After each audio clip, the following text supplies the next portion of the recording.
Hi Vijay, how are you? Good. Is this your first time in Bangalore? Yeah, first time, man. Okay. Did you try dosa in Bangalore yet or no? Yeah, for breakfast, MTR. Empty.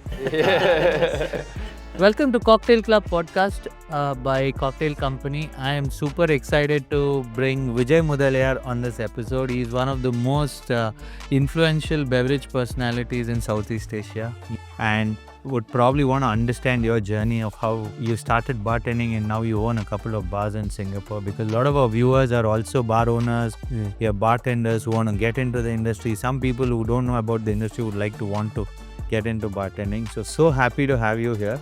So to begin with, can you tell us what is your first interaction with alcohol? Because I come to an understanding that you took bartending as a part-time job and then you decided to make a career out of that. Yeah, thanks for having me on this podcast. Really excited to be here. I think I was a student taking my diploma program and was looking for some spare cash. And bartending allowed me to work the night hours and then go to school in the morning. So I could clock a lot of hours. Okay. And so I started out bartending as a part-time thing, and I also wanted to buy a motorbike back then. Okay. So I wanted to save up money, so as a young kid, being a bartender, having a bike, that was kind of the dream. So kind of aimed for that, and I never thought that I would be a bartender for such a long time. Right. But I went to get my degree program, and in Singapore you have to do army, like army service, national service for 2 years. So I did that. I came out and I tried my hands at some corporate jobs, but I was miserable. So on the weekends I would end up bartending for like friends. People would text me and stuff. So I realized that I was very happy on the weekends and very miserable on the weekdays. So there was a period where I told myself, okay, I'm not going to make as much money as a bartender, but I'm happier doing it. So I have to decide whether I want to keep living this dual life or move on. So I decided to take the plunge and just do bartending full time. Yeah. So where was your first bartending experience? At a club? I started bartending 17 years ago. Okay. When I was 18, fresh out of my 18th birthday, I was a bartender. So I started at Zouk, one of the very popular clubs in Singapore. And back then there was no cocktail culture, or the cocktails were different. Right. You're talking about Midori Illusion, Sex on the Beach, B52s, but full on volume, Each time a docket comes out, it's like 20 B52s in a club. And then you'll be layering your Kahlua, Grand Marnier, Baileys. So it's a different kind of experience, different volume kind of experience, a lot of energy. And I did club bartending for about 4 years. Yes, mostly in club settings. And then I decided that I wanted to try something else, It was a bit tiring to leave 5-6 a.m. And I think I wanted to learn more educational stuff. So I tried my hands at a whiskey bar, learning more about whiskeys around the world. And then slowly I went into like hotel bars. Okay. And I had this amazing opportunity to be part of a cocktail bar speakeasy kind of concept opening in Singapore by a chef from London. So Jason Editon came to Singapore. He had a Michelin star. And this was the time in Singapore where it was exploding. The Marina Bay Sands was opening. A lot of top chefs from around the world were coming in. You were hearing about Michelin stars for the first time. So I got to work with a group of chefs and really talented bar managers. And my bar manager at that time was Canadian, but he had worked in London and all over the world. So brought in a lot of cocktail knowledge. And it was also the time where you started to get spirits, liqueurs, amaros from all over the world. So China was starting to come in, Fernet Branca was starting to come in, Mezcal was starting to come in. So it was just a big explosion, and I was on the cusp of that, Okay. Yeah. So after working at the club, you worked in hotel bars and everything. Yeah. And then when did you decide that you want to open your own bar? So I worked at the library, this speakeasy kind of concept, one of the first few speakeasies in Singapore. So it was a library kind of a bookstore, and then you had a secret door and kind of thing. And it was a very quirky, kind of whimsical bar. And then after that, Luke Worthy from Melbourne was coming to Singapore, and he was opening a really high ideology, high concept bar in Singapore called Operation Dagger, and I really wanted to be part of that. So I joined that team, and this was 2014, 2015. So we had a roadmap and all that, and back then, maybe less than 10 bars in the world had a roadmap, so it was a very, very special experience to be working with that and working with the knowledge that you really had. It was very special, learned a lot, really, I think, up to my skills level when I was working there, and thought process also, and it was such a good bar university, and such a good mentor, because if you think about it, like when Luke was there in Operation Dagger, Yijun from No Sleep was there, Sasha was open, Fura was there, and I was there, and we've all become bar owners. Wow, that's amazing. So and after my journey at Dagger, I think I told myself, like, okay, I've been kind of working for people for 10 years now. I feel like I'm quite, after this, what do I do? So I think I looked at all the world's best bars, and I was like, okay, now that I'm moving on from Dagger, where is the one bar in the world that I would work if it wasn't here? So I looked in everything, and then one of the bars really caught my eye. It was called White Lion. White Lion. By Ryan Chetty. Yeah. So, I was like, man, this bar is so cool. So I wrote in, like, hey, can I come for a Star J internship? And they replied me, say, yeah, you can come. So I went over there, I think, for around 2 weeks. Yeah, so went over with my own money, dime, and there was this customer that came to Dagger, and it was just really nice. We kind of got connected and chatted a lot on social media. And I was like, hey man, I'm coming to London to do a training. Do you have like a spare room or something? And he was like, I don't, my rooms are all full, but I have like a space in the living room or something. You're okay with that? I'm like, yeah, sure. So, and that person, Mark, is like such a good friend until now. We're still so connected, and we often chat as well. So went over and did 2 weeks there, and it was a lot of crossovers with Dagger, but a lot of different things as well. And it was such an inspiration, meeting Ryan as well. Once again, such a good friend until now.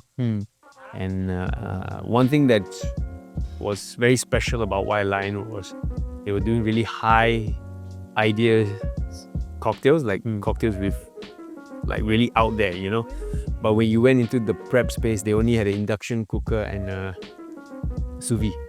Okay. So everyone in the world thought they had all the equipment, because Ryan was well known for that before he opened White Lion. And that, I think, the good thing about Luke and Ryan, like, they taught me, like, more than equipment or technology or things like that. How you think about things is the most important, how you think about putting things together, why you put things together. So that was very special, and then I decided to come home and like, okay, let's do it. Yeah. Okay. So what was the thought process when you named the bar Native? I think in growing up in Singapore, and even until now, a lot of venues, restaurant, bars, it's always about this like import culture, like what's happening in Europe, what's happening in Australia, and how do we bring a little bit about that? How do we kind of put ourselves on the international map? And for me, like, I've always wanted to, I think bars about, opening a bar is about identity, and I tell people that. I think a lot of people try to hop on the trend. What's the trend? Let's open a bar that's trending. But for me, it's like it's got to be a piece of you. Because if you just hop on a trend 2 years later, when the trend's done, you know, what's going to motivate you to come to work?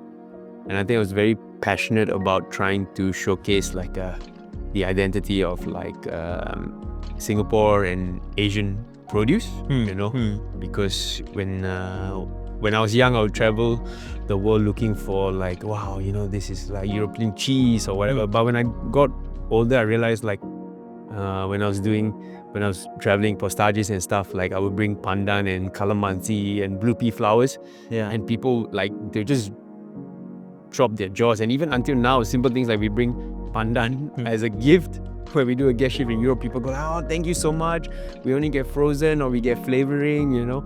So I realized that, hey, all these things are really precious, but we just overlook it because it's so easily accessible and it's not priced at a premium point. So we don't realize how good these ingredients are, you know. Right.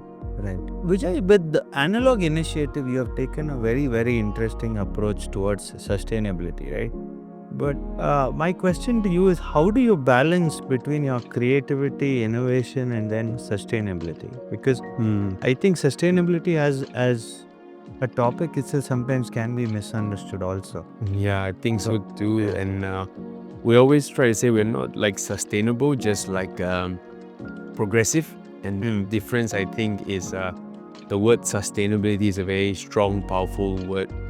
And you look at the world conditions now, no one is fully sustainable, right? We're all struggling, we're all trying to figure out ways. So we use the word progressive because internally we just want to be 1% better than yesterday. So, you know, because if you think of like being fully sustainable or you tell people you're a sustainable bar, Right. I mean, it's a lot of pressure. And you know, sometimes you have this pressure of like, oh, being sustainable, it doesn't allow you to work freely. So we're like, okay, are we progressive? You know, we've done some things right, some things need work, but let's, you know. Can you give us a few examples? You wanted to be sustainable in this particular practice, but you faced a challenge and then you navigated it through this way. I mean, we've gone through like ups and downs. For example, pre-COVID, you know, we were like really tight, really good. And then during COVID, what happened is a lot of the little farms and all these producers kind of shut down. So when we reopened, we didn't have any of these guys. So, but we had to open the bar. So we took produce whatever we could, and for a year or so, and then slowly we've gone back to finding these small producers or new ones emerge, and we've tried to get back to where we were. So yeah, so sometimes, you know, it's ups and downs, you know. With venues like White Lion, which you said, and Benfidic, which are your favorites, which are known for their unique approaches, how do you define what makes a bar experience truly exceptional today? I think it's really hard in this day and age because the customer knows too much. They don't understand it, but they have this knowledge that's from social media and something. So they might see a video that says a Negroni Stripa, Chin Campari, and Red Vermouth. They won't be able to make it as good, but in their head, like, oh, it's only 3 things. If I did it, I could do it, you know. Right. So the expectation's a lot higher because people have knowledge without understanding, without execution, without trying it.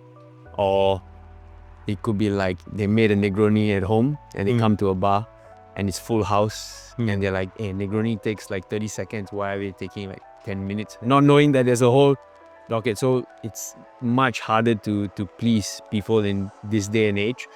But I still think like each bar, like it's not about trying to understand like going out of the way to questioning what pleases customers compared to like what we're doing internally and how do we connect with customers that are like-minded, right? Because that way you can grow organically compared to just trying to please different kinds of consumers. For example, like we're not really strong in our classics menu, but we're very experimental. And if someone loves a good classic, I mean, and they come like, oh, make me a classic, and I'll tell them, you know, okay, this is not our specialty, we can do it for you, but I just want to let you know and we'll make it for them so that they have an expectation of and comparison, so they wouldn't go like, oh, in my mind I went to this Ginza bar in Japan and I'm taking that comparison for this bar. So I want to kind of let them know what we do and to try what we do best. But if they wanted something, we're going to try our best to do that for them, but just to let them know that the expectation of what they expect and what we can do might be a little bit different. I mean, so is it also part of educating the consumer about what you do at the bar, or how do you set an expectation? I mean, with the credibility of having been on the 50 best bars list, if a consumer is saying, can you make a classic or anything like that, how would you go about setting that expectation, saying that I'm a little different, or my approach towards cocktails is different from the rest? I think kind of we just let them know exactly. Yeah, exactly. Like, just let you know, like, this cocktail that you've asked, we have a classics list, but like we can do it for you. Or just to let you know, it's like what we specialize in is this. So we set that expectations. Just straight up, just straight up. Yeah, and I think sometimes people appreciate it. And if they didn't get what they want, usually we tell them like, okay, if you like classics, these are my friends in the city that do it really well. You should go and see them, because you want to grow that community. And likewise, they do the same for us, because they might get some customers like looking for something experimental, and all they do is like classics. So I think we kind of work that way to get the consumer to the right space, Okay. And how do you go about building your team when you have opened 2 bars already? Native is about 8-9 years old now? 8 years old. Analogue's 3, yeah. Analogue's 3 years. So how do you go about hiring people? See, the reason why I asked this question is that when a lot of us want to open bars, we kind of look at people who have already got a bit of experience in the industry or would have worked in a great bar. So he comes with that much amount of experience and knowledge and things like that. But what is your approach towards it? To be honest, we like people with no experience. Okay. Yeah, zero. Because we do things very differently. So if you look at our specs menu, none of it resembles like a classic, not a lot of drinks can be linked to classics, the specifications and stuff. So it's easier to get people with no knowledge. Right. So we can kind of grow them up from scratch and teach them how to put flavors together, why we do this, why we do that. Yeah. But isn't it a lot of time, energy and investment which goes into training people? Yes, it is. It's a lot. Yeah. So I think like in our venues, like it takes 3 to 6 months to get to a level where you kind of understand how to do everything. And I think the first few weeks is always a bit challenging for a lot of people. And even if they come from a bartender background, to be what we usually tell them is like, you when you come here, like you cannot bring what you've known. You have to start from a blank canvas. If not, you're the only one who's going to struggle, because you're trying to connect. You're trying to connect these things to a classic, but it's not. So your mind is all over the place. So try to look at it from a blank canvas. Which is your favorite cocktail? The next one. The next. Always, yeah. I think I'm very excited by like new flavors. So I always want to try new things. I want to experience new flavors and kind of see whether I can bring it into my portfolio, or use a new ingredient, something exciting. Yeah. If the next one is going to be inspired by your life journey, how would that look like? What would that be? Very bitter drink. Bitters, salty, sour, very imbalanced. No, I think I'm the kind of person who always gets excited by like unfamiliarity. Like I always say, like even in our industry, sometimes bartenders go to other bars and they're very picky, and because they bring in the type of bartender they are, and they judge the bar based on who they are, which is silly. So I mean, we've gone out with friends before, or some of my younger team members in the beginning. We go to bars and they'll be like, oh, they should have done this with the lighting. They should have I'm like, hey, you know, you're not working. Just you need to learn how to switch off and be a consumer sometimes. You know, if not, Right. so true. Yeah, you're constantly like absorbing. You're constantly trying to break things down. Then in a way you're the only one like punishing yourself. Learn to be a consumer, learn to enjoy, learn to let the little things go, and like learn to see why people are busy, you know. Like your opinions are not as important to, like we can say like for whatever reasons this bar or that bar is not the best, but if they're full, they're doing something right. Try to take that positives into your portfolio and try to use that. So I always get very excited by like unfamiliar things or things that are not part of what I know. So on my off days, like I like to go to like sake bars, or there's a bar in Singapore called RPM where they work entirely with sochus, right? And like whiskey bars. So like when I'm speaking to the person there, I'm in a very new territory and I'm going out on my off day, but I'm also learning some things from someone, you know, compared to why would I go somewhere just to judge someone on their daiquiri or something, you know. It's very silly. So I like unfamiliar flavors.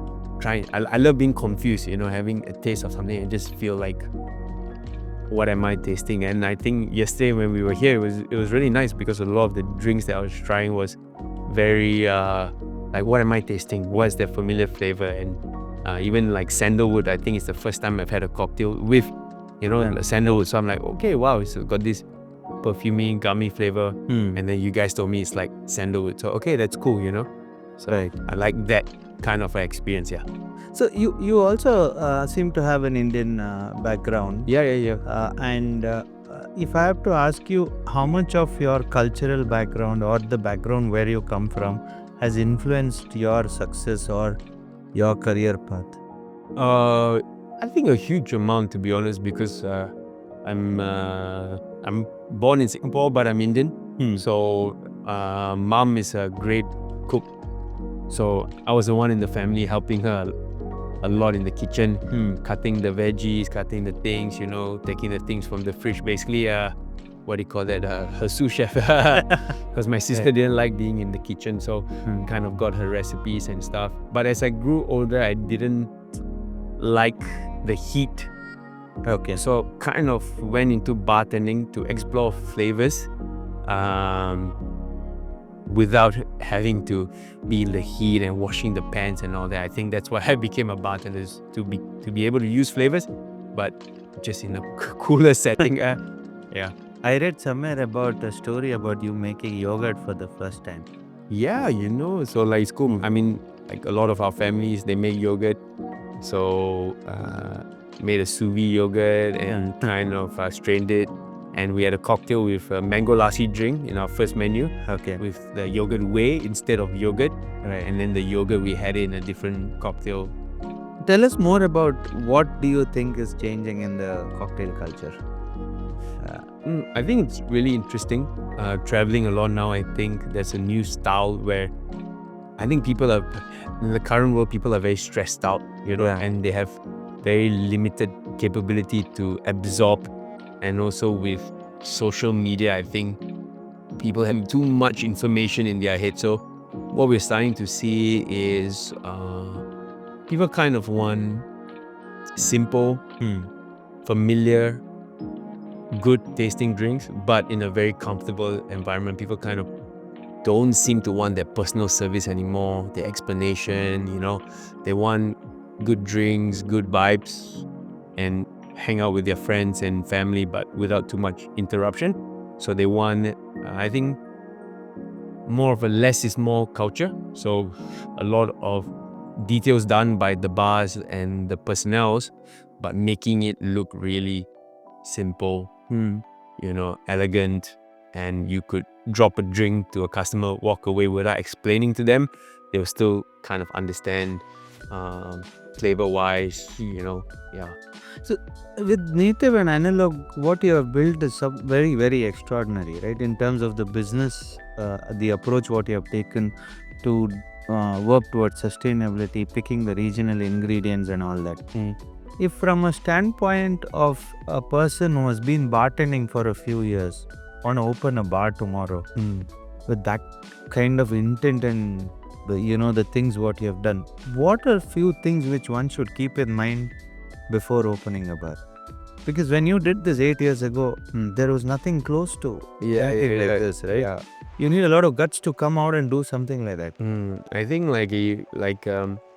once again, like why we did it was, the idea was, I think, as bartenders or in our industry, when we say we love creativity, but we kind of stop it at the drink. But like, why don't you take your creativity and put it into the aesthetic of the venue, the cocktails, and into the ingredients, So why are you only creative in one sector and not the rest? So I think when you change your mindset to feel like, oh, let's be creative about this idea of sustainability, or if you cut a lemon and you have like the leftovers or what, think about it in a creative way more than a sustainable way, then you have something to be excited about, no? Oh, right. Like, okay, let's look at this. What is this? Let's look at it as a blank canvas. What does it taste like? What can we do to it? Instead of like, oh, I've got to get rid of this waste. What can I do? It's a different mindset. So why don't we be excited about it? Why don't we be creative about it? Use creativity to solve the issues and kind of challenge yourself in a fun way, to make it taste good or something like that. Yeah. So I think the most important thing is to be passionate about it. I think a lot of venues try to be sustainable because they want to jump on the bandwagon, and consumers can, know that like, oh, this is our not plastic straw. Okay, right? Yeah. It's not enough. So I think, just and take it a step at a time. You're not going to open tomorrow and be like the most sustainable place. It's a lot of like steps, and every day just take one step. Or in your program, just take one step at a time. Wherever you are, just be that one step better. Don't look at others and feel like, oh no, we have to be at that standard, and tomorrow just change the whole program. You're going to create a lot of ripples in your venue, and not in a good way. You have to organically grow it as well. Yeah. Right. So, and one question I usually ask on my podcast to most of them who come is, what does mindful drinking mean to you? Right? We as bartenders look up to a lot of bartenders who have been able to balance their work life and have a healthy lifestyle and be mindful about drinking. But what is your approach to it? I think once again, it's very stressful because in a way, there's a lot of pressure on bartenders to be more mindful now. And back then was like, getting like smashed was a kind of a badge of honor. I turn up to work, bro, I'm so hungover. But now it's kind of a little bit of a shame in that, to go and say that like, you're not responsible, you're not professional. So I would say like, to even in my team and friends, like learn to have fun. Go out and have fun, but like just balance your life out by 10%. For example, with my team as well, I tell them like, okay, one meal a day has to be kind of healthy. Or like you're not eating healthy, but like once a day include like a fruit or vegetable. That's all. You don't have to change your diet entirely. You don't have to be cooking from home, and eating healthy, but just add one thing to your diet that will help you.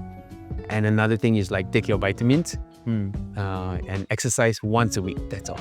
So, if you do this, you're starting out with the base. And then when you're free, you can do it 2-3 times a week. But don't set the expectation so high that you'll never meet it. I've got to work out every day before work. I've got to eat healthy. You're going to break, So have low standards. Because gradually, so worst come to worst, on the busiest week, it was too busy at work, you didn't get much done, but at least you worked out that once a week, and it makes a difference. It makes a small difference, And then on the good weeks, you can do 2-3 times a week, and I think that's how I've kind of live my life now. On really challenging weeks, I've worked out like once. Good weeks like 3, 4, 5. So kind of just have that bare minimum. Don't put too much pressure on yourself. Add small little things, instead of trying to make huge changes and huge jump starts. So I just add small changes to your lifestyle and you'll see that difference. And once you start seeing differences, you're going to be more motivated to slowly, gradual increase lasts a bit longer than quick you get demotivated. Yeah. Otherwise, you do it for 2 days and 3 months and you're like, it's like, yeah. I'm missing like desserts, I'm missing, that you kind of slide back into it really quickly as well. So just make small changes and that's enough, That's really cool because I remember a conversation with another bartender who says that, which probably I'm also trying to do, is I plan my drinks for the week. So for a week, I'm going to have 6 drinks. First 3 days, I might not drink anything, but I know for the next 3 days, I can still do things. Yeah. That otherwise, when you go out and you're having a good time with friends or bartenders, you usually don't count your drinks and it ends up being a very rager of a night. Yeah.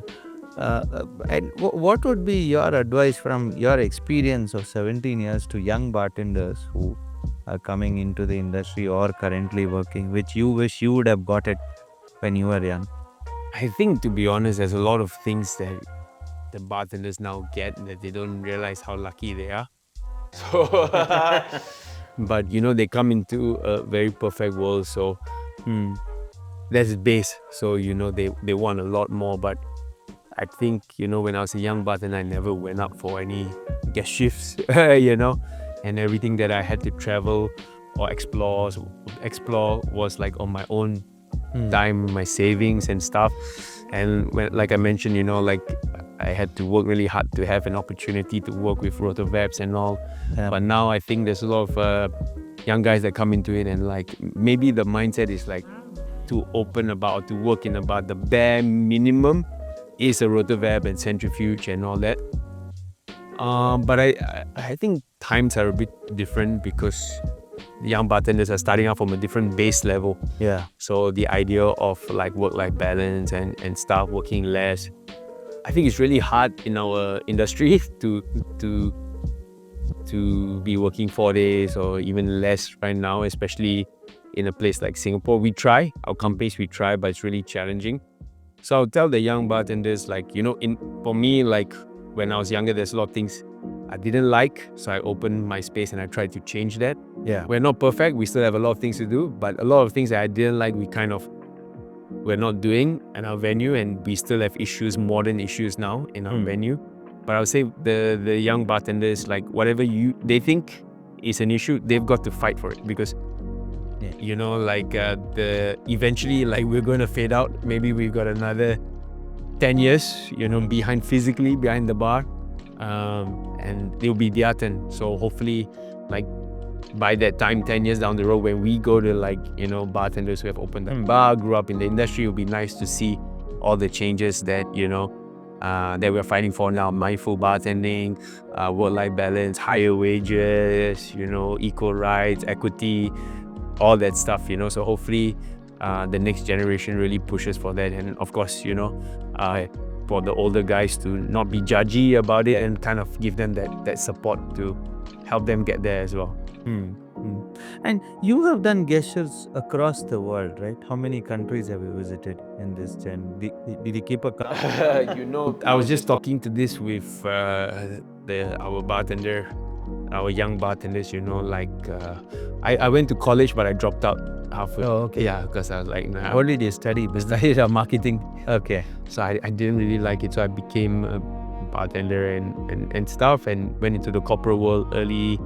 And sometimes I look back, and when I'm talking to regular people on the plane or something, and it's like, oh, I'm from South America or whatever. Yeah, I've been there. And and it's like talking about different places. Yeah, I've been there. It's like, what do you do? I'm like a bartender, and regular people get confused. Like, what are you doing? Why are you traveling for work? We do guest shifts, pop up, we take over the program, and they're quite confused to like, what? And I'm so grateful to think that I've been to so many places. I never thought, like, as a young person or young bartender, I would be able to explore so many places. And I think, What does guest shift mean to you? And what do you think the guest shift should mean to the bar where you are going and doing a guest shift? I think guest shifts is a great way for the community to connect. and to experience each other's culture, you know. For example, I'm here meeting the guys, and the greatest thing for me is to not see the bars, but meet the people behind the bars and connect with them and hear their stories and see the city in their eyes, you know. Because I think if I came to Bangalore with my suitcases by myself, I wouldn't have gone to these places that you guys have brought me to, you know. I wouldn't like to be the ability to be like a local, you know. So it's a great way for bartenders to connect, and I think also for consumers to be able to appreciate something from different parts of the world. But it's also changing now with tons of guest shifts happening around the world. I think a lot of venues are starting to think like, okay, how do we add an additional value into this guest shift instead of, you know, just the person coming in, making drinks and moving out? Can we make it a bit more long term? Can we do collaborations? Can we do special menus? Any particular guest ship which has stayed in your head, saying this has been the best guest ship for me so far? Yeah, I think definitely the one in Colombia with the guys from Alchemical. Okay, Jean. Yeah, amazing, yeah. Okay. Amazing country, people, culture, and you know, for us to go all the way there, it's such a different world experience. Yeah. What they're doing for the community there is extraordinary. Yeah. Yeah. High volume. Very high. They do about 2,500 cocktails a day, I guess. Yeah, I think they average serve like 1,000 or more guests a day, and it's all cocktails. Yeah. So really high volume, but trying to keep it within cocktails and not going into bottle sales or anything like that. So yeah, very impressive and good people. And yeah, you know. Nice. Okay. Yeah. Are you working on some new projects which is exciting you right now? Or Not yet. I think right now I'm looking at a breather space before we kickstart again. You know, we've done a few things in the last few years. So I think the entire team is a bit exhausted. We've been pushing. So the next step is to give everyone a breather and then be creative again. You know, take some time, plan things out, and looking for some exciting projects. okay. How large is your team right now? Each venue we've got about 8 to 10 Okay. people. Yeah, hiring in Singapore is a big challenge. So we have a small team. Everybody has to double up, triple up, do a few things. Yeah, but we've got a good team, good mindset. So I'm really grateful for that. Okay. Yeah, hopefully we're able to grow. Okay. And Good. I think I've got a rapid fire round for you. okay. Okay. In this challenge, you will have to highlight a hero ingredient that should be in a cocktail for the prompts I give. For example, I'll say the cocktail that reminds you of an Indian kitchen. The answer could be maybe curry leaf tadka or something, right? Yeah. Okay. So, a cocktail inspired by Singapore's local street food. Local street food. Pandan. Pandan. A drink that reminds you of vacation by the beach. Pina colada. Pina colada. Okay. A cocktail for a rainy day. Rainy day. Martini. A drink inspired by your first bartending shift at Zouk. Wow. How many glasses did you wash that night? Endless. Maybe Midori Illusion or something. Yeah, something like that. One of the disco drinks. A cocktail to represent a classic movie, and which movie would you pick? I think Martini, you know, like James Bond. There's a classic one. Okay, yeah. I think I should have asked. I should change the question to a cocktail that represents Rajinikanth. Rajinikanth movie. Wow, Rajinikanth. And which is your favorite Rajinikanth movie? Favorite Rajinikanth movie will be Basha. Yeah, two way. I don't know why, but I'm thinking maybe like a whiskey sour. I don't know why. A drink made to represent your favorite city, Tokyo. There's a drink in Tokyo called Kaiken Fizz.